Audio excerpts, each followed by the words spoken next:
진정한 기독교 마틴 로이드 존스 10장 교제하며. 그 말을 받는 사람들은 세례를 받음에 이날의 제자의 수가 3,000이나 더하더라. 저희가 사도의 가르침을 받아 서로 교제하며 떡을 떼며 기도하기를 전혀 힘쓰니라. 사람마다 두려워하는데 사도들로 인하여 기사와 표적이 많이 나타나니 믿는 사람이 다 함께 있어 모든 물건을 서로 통용하고 또 재산과 소유를 팔아 각 사람의 필요를 따라 나눠주고 날마다 마음을 같이하여 성전에 모이기를 힘쓰고 집에서 떡을 떼며 기쁨과 순전한 마음으로 음식을 먹고 하나님을 찬미하며 또 온 백성에게 친송을 받으니 주께서 구원받는 사람을 날마다 더하게 하시니라. 사도행전 2장 41절부터 27절. 세상의 상태를 염려하는 많은 사람들에 따르면 우리에게 필요한 것은 새로운 개혁입니다. 저도 여기에 동의하지만 중요한 질문은 남아 있습니다. 여러분은 개혁이라는 말을 어떤 의미로 사용합니까? 저는 이 시리즈 설교에서 개혁이란 성경 전체를 조각조각 내버리고 자신의 생각이나 이론을 내거나 것이 아니라는 것을 여러분에게 보여드리려고 합니다. 개혁이란 이와는 정반대 것을 의미합니다. 개혁이란 성경으로 돌아가는 것을 의미합니다. 이제 개혁이라는 단어를 사용하려면 솔직해야 하겠습니다. 16세기에 큰 개혁이 있었고 그 밖에 다른 개혁도 있었지만 모두 어떤 것들이었습니까? 교회에서 일어난 모든 개혁, 교회의 새로운 생명과 능력과 활력을 가져다 주었고 사람들의 삶에 그에 상응하는 영향을 미친 모든 개혁의 근거는 신약 성경으로 돌아가는 것이었습니다. 제가 개혁이라는 주제로 여러분의 주의를 모으고 있는 것은 성경으로 돌아가는 것이 우리의 유일한 소망임을 보여주고 싶은 마음이 너무나 간절하기 때문입니다. 우리에게 필요한 것은 이전의 모든 개혁들과 같은 선상의 개혁입니다. 우리에게 필요한 것은 본래 초기 모범을 복원하고 회복하는 것입니다. 물론 이 모범은 신약 성경, 특히 사도행전에 나타나 있습니다. 우리가 사는 세상은 역사가 긴 오래된 세계입니다. 따라서 제 생각에 현대인들이 역사를 조금이라도 읽는다면 그들의 어리석은 많은 생각과 개념들이 머지않아 바로 잡힐 것입니다. 오늘날 사람들이 겪는 문제가 예전 사람들이 겪던 문제와 다르다는 생각은 많은 가르침 가운데서 가장 우스꽝스러운 것입니다. 정말 다릅니까? 사람들은 전혀 달라지지 않았습니다. 사람들은 언제나 그대로입니다. 로마 제국 쇠퇴기의 문제는 오늘날 서구 사회가 겪는 문제와 조금도 다르지 않습니다. 물론 조금은 다른 형태로 나타나기도 합니다. 로마 시민들은 마차를 타고 다닌 반면 요즘 사람들은 비행기를 타고 다닙니다. 그러나 이것은 문제도 아닙니다. 요즘 사람들이 무엇을 하려 하는가? 문제는 이것입니다. 이 문제를 분석해보면 여러분은 똑같은 점을 발견할 것입니다. 그들은 잔치를 벌이고는 식당과 먹고 마시는 것과 춤추는 것과 섹스에 관심을 두었습니다. 이런 관심은 오늘날 어디나 있으며 왜곡되기까지 했습니다. 오늘날의 세상은 주님께서 오셨고 사도 바울과 다른 사도들이 살았던 1세기의 세상과 완전히 똑같습니다. 똑같이 타락하고 똑같이 부도덕하며 똑같이 악하고 똑같이 소망 없으며 똑같이 금심합니다. 이 세상에 유익한 것이 있었다면 그것은 복음의 메시지뿐입니다. 우리가 사도행전에서 읽은 것은 초대교회 교인들, 특히 설교자들이 천하를 어지럽게 하던 이 사람들이라 불렸다는 것입니다. 교회만큼 로마 제국에 강한 영향을 끼친 것은 없습니다. 헬라에는 위대한 철학자들이 있었습니다. 기억하십시오. 이들은 주 예수 그리스도께서 태어나시기 전에 살았고 활동하다가 죽었습니다. 그러므로 최고의 가르침은 이미 제시되어 있었습니다. 로마인들은 통치술, 특히 지방 통치의 전문가들이었습니다. 오늘날에도 많은 나라의 법 체계는 로마법에 기초하고 있습니다. 로마인들은 법, 질서, 통치로 유명했고 사회를 조직하고 사람들의 삶을 개선하며 일종의 유토피아를 세우기 위해 할 수 있는 일은 무엇이든 다 했습니다. 이들 고대인들은 유토피아에 관심이 아주 많았습니다. 그러나 이들은 완전히 실패했습니다. 그런데 이러한 고대 세계에 교회라고 불리는 것이 나타났습니다.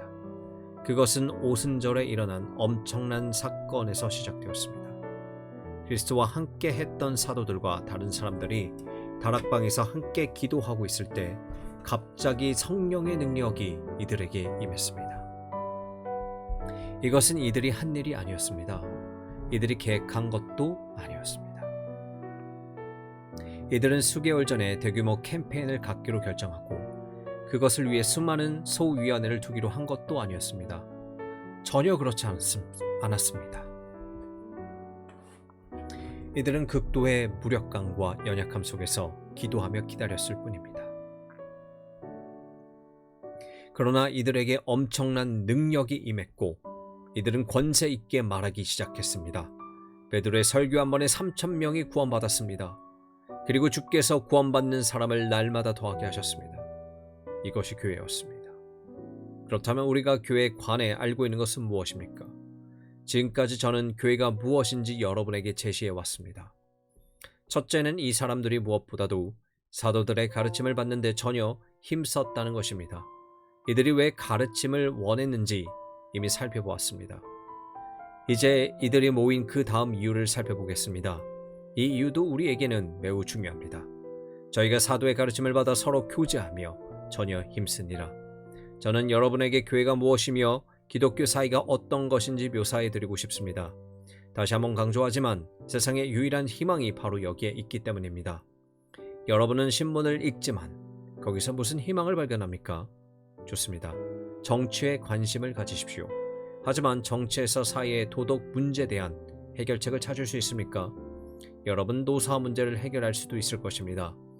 모든 사람이 일을 덜 하면서 급여는 더 많이 받으려 한다면 그런 문제조차 해결할 수 없었겠지만 말입니다. 로마 제국은 바로 이렇게 해서 무너졌습니다. 모든 로마인들이 목욕탕에서 시간을 보내고 싶어 했습니다. 물론 여러분 중에도 아주 부자들은 금장 욕조라도 가질 테지만 말입니다. 로마 제국은 이 모든 단계를 거치면서 몰락해 갔습니다. 모든 제국이 이런 식으로 무너졌으며 서구 사회도 이런 식으로 무너질 것입니다. 이 모든 것을 억제할 방법은 하나밖에 없습니다. 그것이 바로 복음입니다. 제가 지금 설교를 하고 있는 것은 정부 대변인이기 때문이 아닙니다. 제가 이 모든 것을 말하는 이유는 여러분 한 사람 한 사람의 영혼에 관심이 있기 때문입니다. 그러나 동시에 보여드리고 있는 것은 이것이 개인뿐 아니라 집단에도 적용된다는 것입니다. 묵시가 없으면 백성이 방자히 행합니다. 잠언서 29장 18절. 은은 나라로 영화롭게 합니다. 잠언서 14장 34절. 여러분은 그 밖에 다른 것으로는 살아갈 수 없습니다. 우리가 보았듯이 지금은 불행히도 교회가 무엇이며 교회는 무엇을 해야 하는지에 대한 거짓 개념들이 유행하고 있습니다. 그러나 여기 사도행전에 교회의 진정한 모습이 나옵니다. 바로 교제입니다. 이들은 어떤 사람들이었는지 다시 한번 기억해 보십시오. 이들은 그리스도를 거부하고 없이 하소서, 저를 십자가에 못 박게 하소서라고 외치던 사람들입니다. 그러나 베드로의 설교를 듣고 이들은 곧바로 자신들의 죄를 깨닫고 회개했으며 3,000명이 교회에 더해졌습니다. 이제 이들은 교제하고 가르침을 듣기 위해 날마다 모였습니다. 그렇다면 교제란 무엇입니까? 이 단어는 오늘날 많이 유행하고 있기는 하지만 저는 이 단어가 크게 잘못 사용되고 있다고 생각합니다. 이 단어는 소위 에큐메니컬 운동, 지지자들에게 큰 인기가 있습니다. 그러나 제가 지금까지 보여드렸듯이 이들은 교리에는 관심이 없습니다. 이들은 말합니다. 교리는 분열을 일으킨다. 그러니 그것에 대해 말하지 말라. 우리에게는 교리가 필요 없다. 우리에게 필요한 것은 교제다. 오늘날 우리는 교제란 무엇인가에 대한 이상한 개념들을 접하게 됩니다. 앞으로 말씀드리겠지만 교제란 매우 깊은 연합을 의미합니다. 참된 연합과 제휴는 전혀 다른 것입니다. 여러분이 제휴했을 때 연합했다고 말하는 것은 잘못입니다. 여러분은 연합한 것이 아닙니다. 모든 정치적 제휴의 역사는 일시적 화해가 있을 뿐 진정한 연합은 없음을 증명합니다. 그러나 이것은 교제가 아닙니다. 여러분은 이것이 교제라고 확신할 수도 있겠지만 이것은 피상적인 교제일 뿐입니다. 마음 깊은 곳에는 불일치가 있습니다. 분열이 있습니다. 오늘날의 미국은 사람들이 이렇게 말한다는 것입니다. 우리가 모이기만 한다면 무엇을 믿느냐는 중요하지 않다. 로마 가톨릭이든 개신교든 상관없다. 차이는 중요하지 않다. 우리 모두는 하나다. 모두 함께하자. 세상의 모든 종교에 속한 사람들까지도 큰 세계 협의회를 만들자. 모든 종교를 아우르자. 세상은 이것을 보고 웃습니다. 저는 이러한 세상의 비웃음이 옳다고 생각됩니다. 이것은 기독교가 아닙니다. 이것은 교제도 아니며 연합도 아닙니다. 교제란 무엇인가에 대한 사람들의 생각은 매우 감상적일 수 있습니다. 어떤 사람들은 순전히 사교적인 측면에서만 생각합니다. 교회에서 자주 발견되는 것도 이런 개념입니다. 저는 이것이 기독교와 전혀 관계없기 때문에 비웃고 싶습니다. 이들은 교제를 단지 차와 다가를 나누는 것이라고 생각하기까지 합니다. 또 어떤 사람들은 교제를 예배 끝이나 예배 중에 목사가 이제 서로 교제하십시오 라고 말하면 옆 사람과 악수하는 정도로 생각합니다.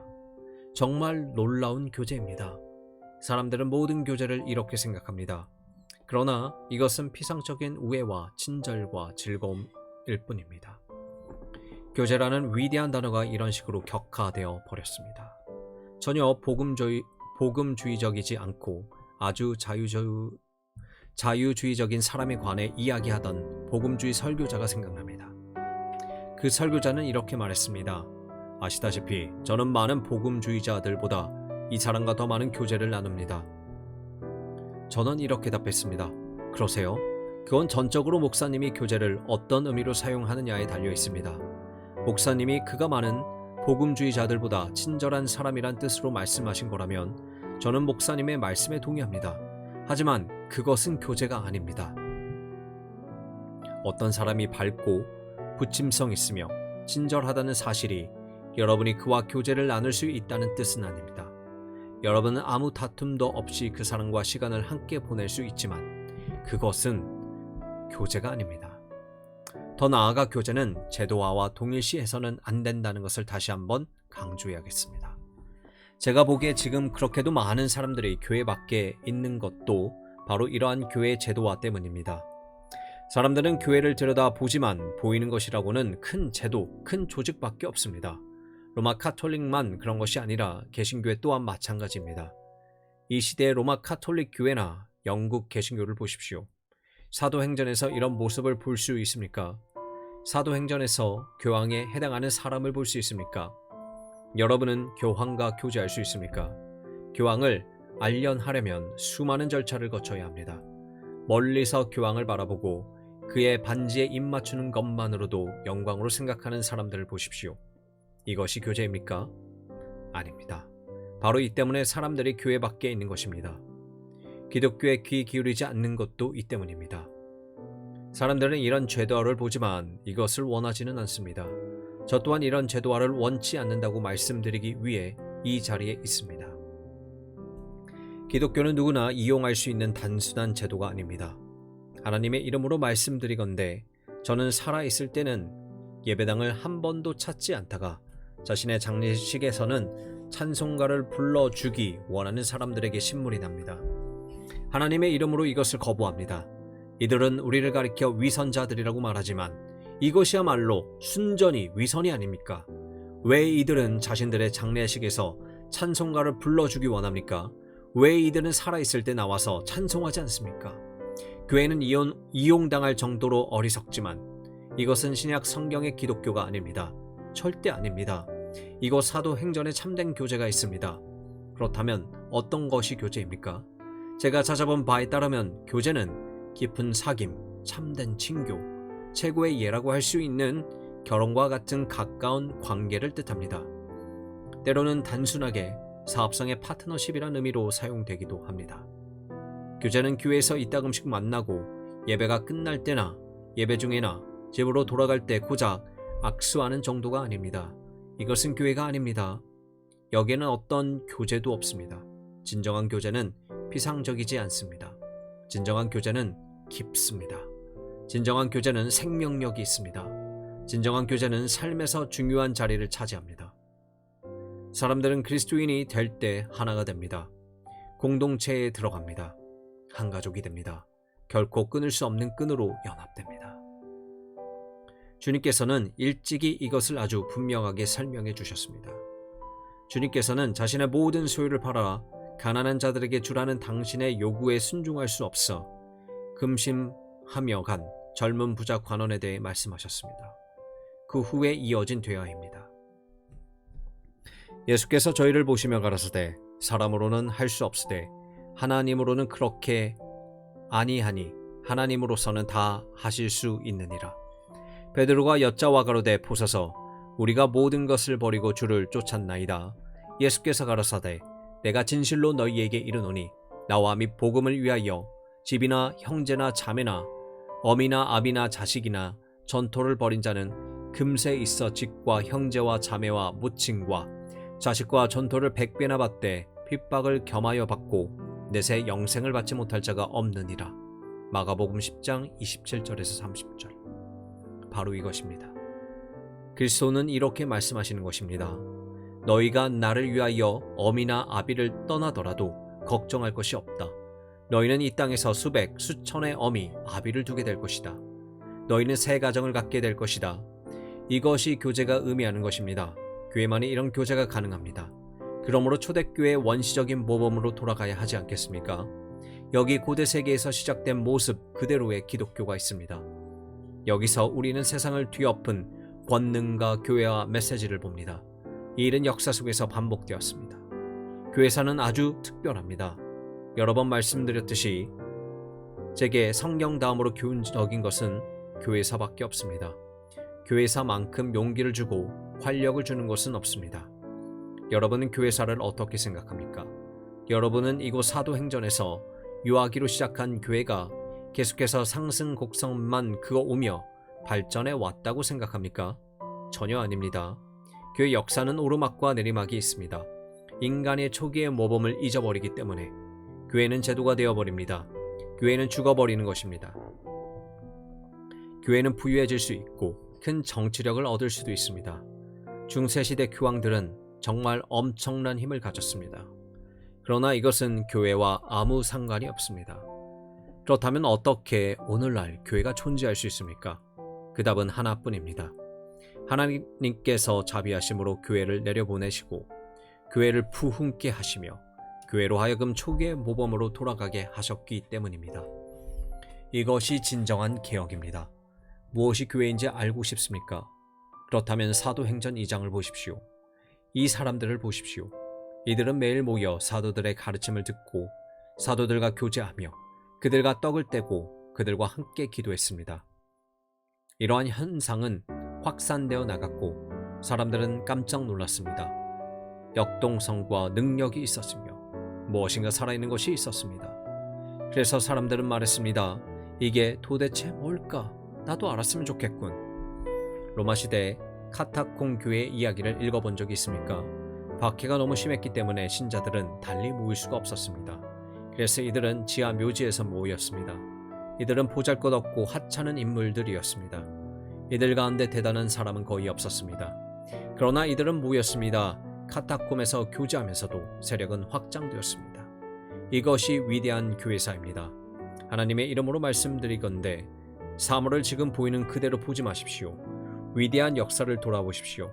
그러면 무엇이 교회인지 알게 될 것입니다. 여러분은 로마 카톨릭이 허식과 힘으로 다스리며 교황이 왕들과 통치자들을 주무르던 어두운 중세시대를 보면서 이것이 교회야 라고 말할지도 모르겠습니다. 그러나 그것은 교회가 아닙니다. 그것은 큰 음녀입니다. 마귀가 만든 모조품입니다. 그것은 기독교와 아무 상관이 없습니다.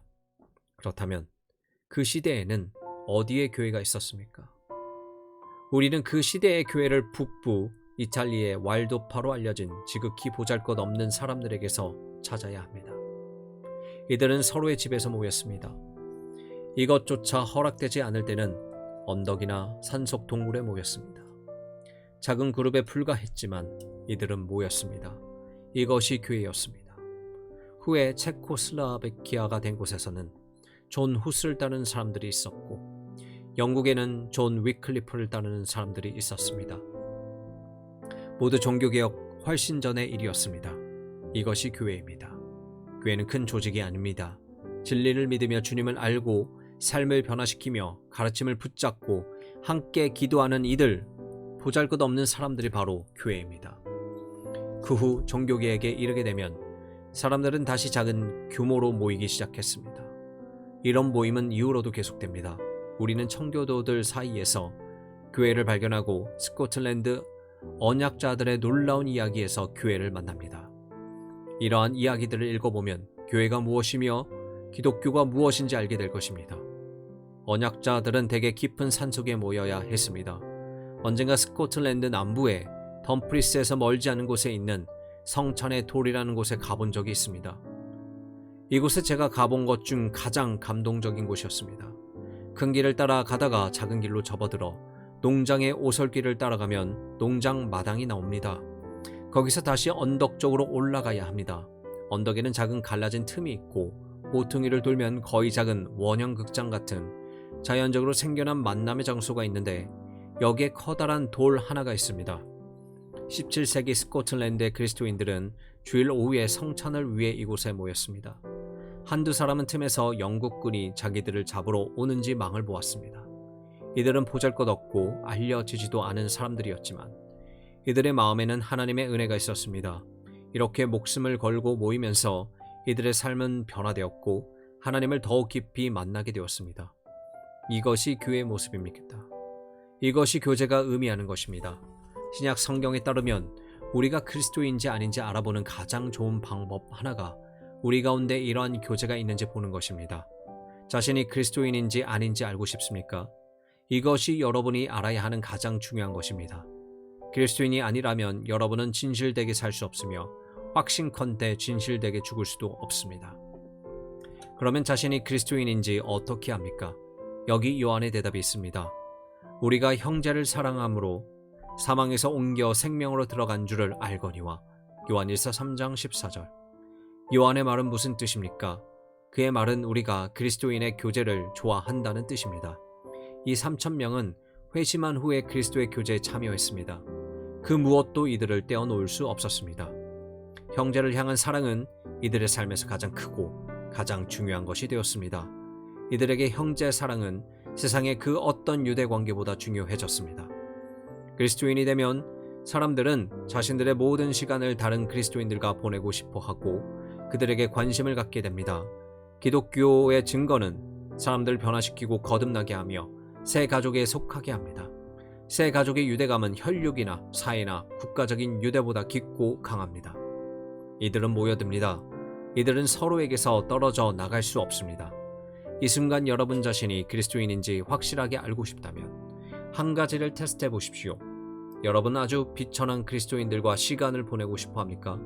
아니면 그리스도인은 아니지만 아주 대단하고 멋진 사람들과 어울리고 싶어 합니까? 알아보는 방법은 이처럼 단순합니다. 궁극적으로 이 테스트는 여러분이 지성으로 무엇을 믿느냐는 알아보는 것이 아닙니다. 우리는 감성이나 의지는 전혀 영향을 받지 않으면서 지성만 가지고도 무엇인가를 믿을 수 있습니다. 형제사랑, 이것이 바로 철저한 테스트입니다. 형제사랑은 가장 비천하고 낮은 자들에 대해 무언가를 느끼는 것입니다. 그들이 그리스도인이기 때문입니다. 그것은 아무리 위대하고 칭송받는 사람이라도 그리스도인이 아닌 자들에게는 느껴지지 않던 것입니다. 이 구절에 주목하셨습니까? 믿는 사람이 다 함께 있어 모든 물건을 서로 통용하고 또 재산과 소유를 팔아 각 사람의 필요를 따라 나눠주고, 어떤 사람들은 이것을 일종의 원시 공산주의라고 생각합니다. 그러나 이것은 본문이 진정으로 말하려는 바를 오해한 것입니다. 본문은 이들은 모든 것을 팔아 공동 금고에 넣었다는 뜻이 아닙니다. 헬라어 원문의 의미는 이렇습니다. 신자들 가운데 하나라도 고통당하도록 놔두지 않을 정도로 서로를 극진히 사랑했으며 한 사람의 빈궁의 지경에 처하면 풍족한 사람들이 약한 형제를 돕기 위해 자기 소유의 얼마를 팔 준비가 되어 있었다는 뜻입니다. 바꿔 말하면 이들은 각자의 소유를 그대로 갖고 있었지만 우리는 모두 궁핍한 자가 생기면 서로를 위해 살 준비가 되어 있습니다. 라고 말한 것입니다. 사람들이 어려움에 처한 가족을 위해 무엇인가를 하려고 하듯이 그리스도인들도 그리스도 안에서 형제 자매된 자들을 도우려고 합니다. 여기에 하나됨이 있고 연합이 있습니다. 우리가 형제를 사랑함으로써 사망에서 옮겨 생명으로 들어간 줄 알거니와 요한 1서 3장 14절. 거듭 말씀드리지만 이것이 바로 테스트입니다. 무엇이 이러한 교제를 가능하게 합니까? 제가 보기에는 세 가지 요인이 있습니다. 그것이 무엇인지 말씀드리겠습니다. 당연히 이런 교제를 가능케 하는 것은 일치된 본성입니다. 이것은 거듭남의 결과입니다. 여러분이 이에 대해 알고 있으니 논의는 하지 않겠습니다. 사도 바울은 고린도 후서에서 너희는 믿지 않는 자와 멍에를 같이 하지 말라고 말합니다. 무엇 때문입니까? 우와 불법이 어찌 함께 하겠습니까? 이처럼 단순합니다. 우와 불의 사이에는 어떤 교제도 어떤 진정한 사귐도 있을 수 없습니다. 바울은 이어서 빛과 어둠이 어찌 사귀며 라고 말합니다. 이것은 불가능합니다. 빛과 어둠은 섞을 수 없습니다. 그리스도와 벨리알이 어찌 조화되며 믿는 자와 믿지 않는 자가 어찌 상관하며 하나님의 성전과 우상이 어찌 일치가 되리요? 절대 그럴 수 없습니다. 우리는 살아계신 하나님의 성전이라. 이와 같이 하나님께서 가라사대 내가 저희 가운데 거하며 두루 행하며 나는 저희 하나님이 되고 너희는 나의 백성이 되리라 하셨느니라. 15장 16절. 이것이 교제의 첫째 이유입니다. 우리는 똑같은 본성을 가졌습니다. 우리는 동일한 생명을 가졌습니다. 다른 사람에게서 동일한 생명을 발견하는 순간 여러분은 그 사람과 교제합니다. 이것은 정말 놀라운 일입니다. 제가 거의 27년을 웨스트민스터 채플에서 목회하면서 누린 특권이 특히 전쟁 중에 많은 사람들과 이러한 교제를 나눈 것입니다. 캐나다, 미국, 네덜란드, 노르웨이 등 거의 세계 모든 나라에서 온 군대가 영국에 주둔했습니다. 이들은 잠시 런던에 머물렀습니다. 이들은 예배에 참석했으며 예배가 끝난 후에는 저를 찾아왔습니다. 전에는 한 번도 본 적이 없는 사람들이었지만 저는 이들을 알았습니다. 제가 이들을 알았고 이들은 저를 알았습니다. 우리는 만난 적이 없으며 대화한 적이 없었습니다. 그러나 단번에 형제를 알아보고 즉시 하나가 되었습니다. 피부색은 중요하지 않으며 어떤 옷을 입었느냐도 중요하지 않았습니다. 그것들은 중요하지 않습니다. 이것은 본능입니다. 여러분은 동일한 언어로 말합니다. 여러분은 교제합니다. 교제는 이렇게 시작하지만 여기서 끝나지는 않습니다. 교제를 낳는 또 하나의 요인은 공통된 가르침입니다. 사도 유다는 일반으로 얻은 구원에 대해 말합니다. 구원은 일반으로 얻은 구원 하나뿐입니다. 제 사무실로 남양군도 사람들이 찾아온 적이 있습니다. 그때 우리는 서로가 형제임을 즉시 알아차렸습니다. 어떻게 알았습니까? 우리가 동일한 구원을 받았기 때문입니다. 우리는 기본적인 것들에서 근본적으로 일치했습니다. 우리 모두는 하나님을 알았습니다. 우리 모두는 자신이 죄인이라는 것을 알았습니다. 우리 모두 구원자를 알았습니다. 우리 모두 새 생명을 알았습니다. 우리는 하나이며 서로를 알았습니다. 모든 것에서 일치하지는 않았지만 우리 사이에는 근본적인 일치가 있었습니다. 이것이 없다면 교제는 불가능합니다. 여러분이 다른 언어를 사용하고 있더라도 복음이 관련된 곳에서는 같은 언어를 사용하고 있는 것입니다. 또한 강조하고 싶은 것은 신뢰감과 자유입니다. 조금이라도 의심한다면 교제할 수 없습니다. 서로 자유롭게 말할 수 있으려면 상호 신뢰와 이해가 필요합니다. 여러분도 가슴을 열고 상대방도 가슴을 열 때 두 사람은 교제와 이 자유를 누리게 됩니다. 서로 간의 멋진 교감이 이루어집니다. 서로는 가장 훌륭한 가족과도 같습니다. 이러한 교제의 기본적인 특성들은 이렇게 작용합니다. 저희가 사도의 가르침을 받아 서로 교제하며 전혀 힘쓰니라. 이들 새 신자들은 전망과 관심과 같았습니다. 이들은 받은 새 생명이 가장 중요한 것이 되었습니다. 이전에는 그렇지 않았습니다. 관심사가 제각각이었습니다. 유대인들 대부분이 그렇듯이 이 유대인들도 주로 정치적인 문제, 어떻게 로마의 멍에를 벗어버릴까, 어떻게 불의를 제거할까에 관심이 있었습니다. 이런 관심사에 반대하려는 것이 아닙니다. 이런 관심은 전혀 잘못된 것이 아닙니다. 여러분은 정치에 관심을 가질 수 있으며 실제로 이런 관심을 갖는 것은 여러분의 의무입니다. 하나님께서는 정부로 하여금 이 악한 세상의 악과 죄에 제어하도록 명하셨습니다. 그러므로 여러분은 정치에 관심을 가져야만 합니다. 그러나 정치가 그리스도인의 주된 관심사는 아닙니다. 그리스도인의 주된 관심사는 새 생명입니다.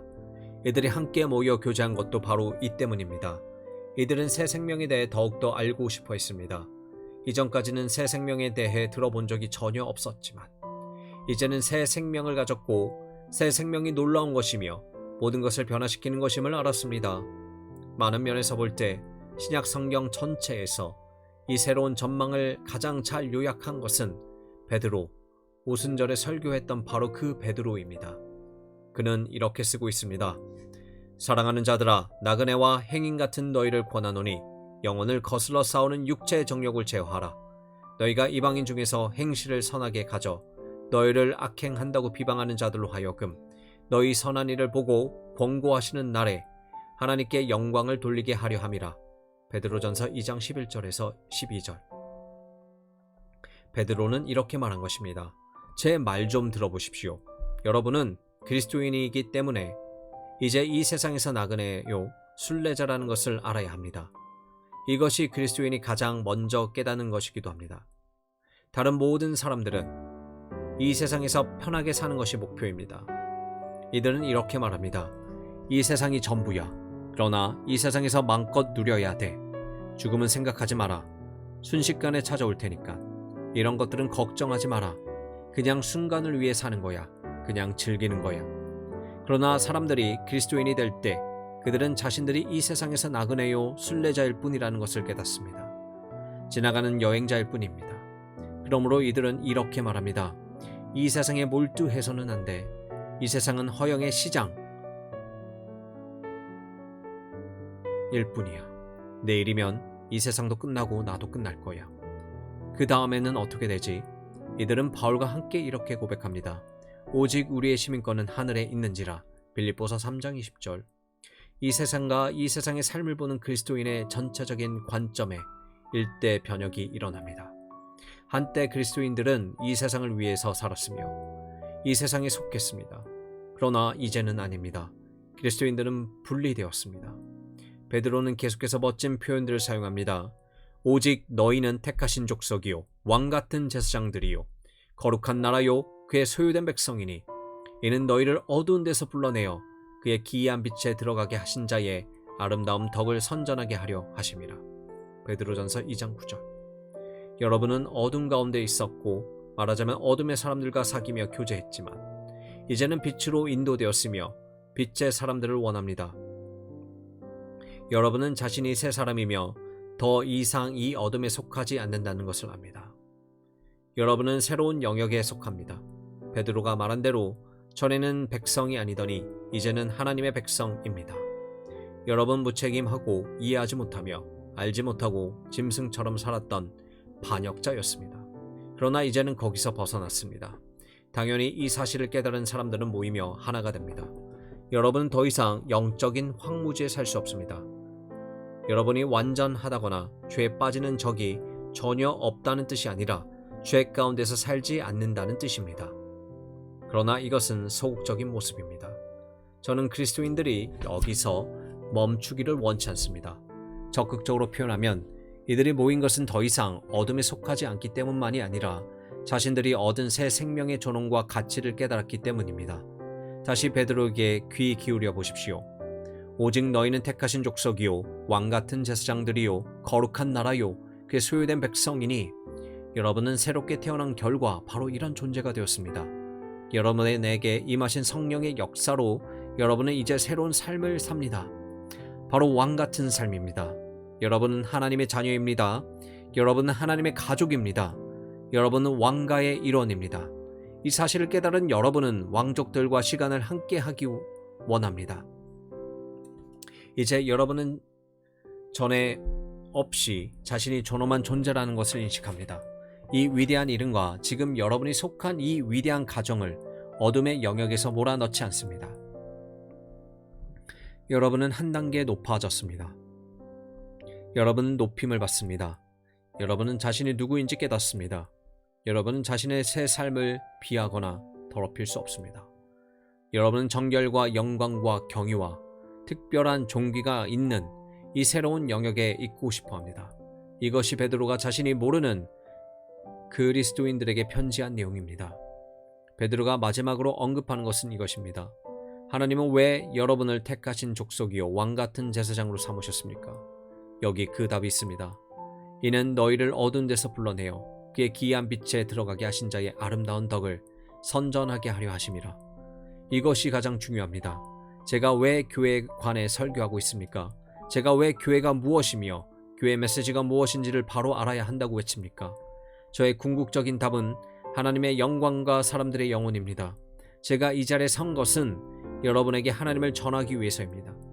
여러분에게 하나님을 전하는 것은 여러분 속에는 여러분이 지금까지 알지 못했고 무시해온 영혼이 있다는 것을 알기 때문입니다.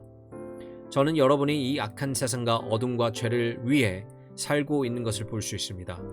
여러분이 지금 상태로 죽는다면 영원히 이렇게 살게 될 것을 압니다. 그 비참함은 지금보다 훨씬 더 클 것입니다.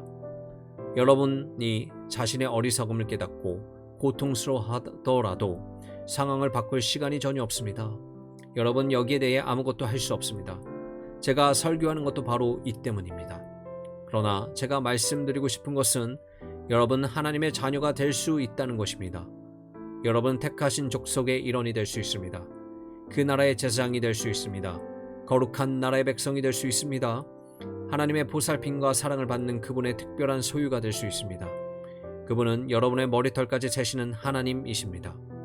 그분은 여러분에게 새 생명과 새 능력과 새 힘을 주실 것입니다. 이 모든 것이 여러분에게 가능합니다.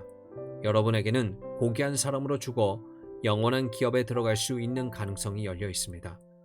예루살렘 최초의 신자들이 지속적으로 모여 교제한 중요한 이유 가운데 하나는 이들이 이렇게 생각했기 때문입니다. 놀라운 일이 우리에게 일어났습니다. 하지만 우리의 친지들은 어떻게 합니까? 우리의 친구들은 어떻게 합니까? 우리의 이웃은 어떻게 합니까? 이들은 이것을 모릅니다. 그들에게 전해주고 싶지만 우리는 아는 것이 없습니다. 우리는 배워야 합니다. 사도들의 가르침을 들어야 하고 사도들과 함께 시간을 보내야 합니다. 우리는 물어보고 싶고 도움과 조언을 듣고 싶습니다. 그분을 찬양하는 법을 배우고 싶습니다. 예루살렘의 그리스도인들은 이렇게 말했습니다. 우리는 하나입니다. 우리는 동역자이며 하나님의 대사이며 하나님의 대리자들입니다. 세상은 비참합니다. 세상은 제 가운데 죽어가고 있는데 사람들은 귀를 막고 있기에 이것을 알지 못합니다. 저들에게 보여줍시다. 다른 삶이 있다는 것을 보여줍시다. 이들 예루살렘의 그리스도인들은 사도 바울이 빌립보 교인들에게 행하라고 권한 것을 하고 있습니다. 제가 생각하기에 이것은 하나님께서 바로 지금 우리에게 하라고 요구하고 계시는 것입니다. 모든 일을 원망과 시비가 없이 하라. 이는 너희가 흠이 없고 순전하여 어그러지고 거스르는 시대 가운데서 하나님의 흠 없는 자녀로 세상에서 그들 가운데 빛들로 나타내며 생명의 말씀을 밝혀. 빌립보서 2장 14절에서 16절. 이들은 이렇게 말한 것입니다. 우리는 하늘의 빛과 같으므로 밝게 비춰야 합니다. 사람들은 어둠 속에 있습니다. 그들은 자신들이 어디에 있는지 어디로 가고 있는지 모르고 있습니다. 그들에게 말해줍시다. 그들에게 보여줍시다. 이것이 교회입니다. 교회는 대단한 사람들에게 언제나 자신을 팔 준비가 되어 있는 화려한 제도가 아닙니다. 절대 아닙니다. 교회는 보잘것없고 알려지지 않는 사람들입니다. 그러나 이들은 하나님의 백성입니다. 이들의 소망은 인간에게 아첨하는 자나 궁정의 목사가 되는 것이 아닙니다. 이들의 소망은 자신들을 어둠에서 불러내어 그분의 놀라운 빛으로 인도하신 분을 찬양하는 것입니다. 여러분도 그렇습니까? 이러한 교제 기쁨을 누리고 있습니까? 이러한 것들에 대해 더욱더 알기 원합니까? 이러한 것들을 생각하는 사이 멋진 텔레비전 프로그램을 놓치거나 않을까 걱정합니까? 이것들은 우리가 그리스도인인지 아닌지 말해주는 질문들입니다. 무엇이 먼저입니까? 우리는 무엇을 위해 살고 있습니까? 무엇을 의지하고 있습니까? 삶을 어떻게 대합니까? 죽음을 어떻게 맞을 것입니까? 하나님을 어떻게 뵐 것입니까? 이것들이 가장 중요한 질문들입니다. 무엇이 더 중요합니까? 여러분은 나라의 상황에 책임을 느낍니까? 죄가 점점 커져가는 것을 보고 그저 불쾌하게만 느낍니까? 아니면 여러분의 마음이 그 죄의 희생자인 불쌍한 사람들 때문에 안타까움과 슬픔으로 가득합니까? 불쌍한 청소년들이 그저 불쾌하게만 느껴집니까? 아니면 이들이 아무것도 모른 채 하나님과 그리스도와 하나님의 자녀가 될 수 있다는 사실을 전혀 들어보지 못했다는 것에 슬픔과 안타까움을 느낍니까? 이들 때문에 짜증이 납니까? 아니면 이들로 인해 마음이 찢어집니까? 이들에게 이 기이한 빛을 보여주기 원합니까? 이들에게 생명의 말씀을 제시하기를 원합니까? 사람들이 모여서 교제하는 것은 자신들이 속한 이 악한 세대에게 그들이 알지 못하는 길, 하나님의 길, 그리스도의 길, 영혼을 살리는 하나님의 생명의 길, 영원한 구원의 길이 있다는 것을 더 밝게, 더 환하게 보여주기 위해서입니다. 우리가 형제를 사랑함으로 사망에서 옮겨 생명으로 들어간 줄을 알거니와 요한일서 3장 14절. 여러분에게 성경이 이 세상에서 가장 중요한 책입니까? 그들이 누구이든 상관없이 여러분에게는 하나님의 자녀들이 그 누구보다도 우선입니까? 정직하게 우리 자신을 살펴보십시오. 이것이 기독교입니다. 이것이 교회입니다. 이것이 참된 생명에 있는 삶입니다. 이것이 살아가는 방법입니다. 이것이 우리가 영광스럽게 죽을 수 있도록 준비시켜줄 유일한 가르침입니다. 여러분은 이런 교제 참여합니까? 그렇다면 하나님께 감사하십시오. 그렇지 않다면 하나님께 아뢰십시오. 여러분이 이런 교제를 갖고 있지 못한 것 같다고 그분께 아뢰십시오. 여러분은 이런 것들을 이해하지 못하며 이런 것들이 낯설기만 하다고 그분께 아뢰십시오. 알기 원한다고 아뢰십시오. 그분의 성령과 뜻으로 나의 어두운 눈을 밝혀달라고 기도하십시오. 여러분에게 정직하게 진정으로 이 생명을 원한다면 그분께 구하십시오. 그러면 주실 것입니다. 일단 이 생명을 가지면 여러분은 형제를 사랑하고 세상 그 무엇보다도 이러한 교제를 갈망하게 될 것입니다.